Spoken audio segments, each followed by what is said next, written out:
Inilah rekaman penampakan howitzer M777 Ukraina yang sebelumnya telah dihantam amunisi Lancet Rusia. Akibat serangan tersebut, howitzer ini terekam rusak parah dan tak berfungsi lagi. Rekamannya beredar di Telegram pada Jumat 26 Mei 2023. Selain howitzer, Lancet juga menyikat lapis baja menengah M1083 Ukraina. Namun pasukan Ukraina tampak hanya menyambangi howitzer. Mereka juga berusaha menderek senjata kiriman Amerika Serikat menggunakan truk militer.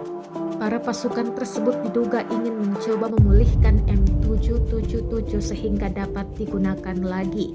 Dalam keterangan unggahan disebutkan, howitzer M777 dirusak oleh amunisi Lancet Rusia. Tampak senjata tersebut hancur di berbagai sisi hingga mogok total. Rekamannya pun menuai berbagai komentar dari warganet.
Rusia melaporkan secara total 429 pesawat Ukraina dan 235 helikopter, 4.341 kendaraan udara tak berawak, 424 sistem rudal anti pesawat dieliminir sejak awal operasi khusus.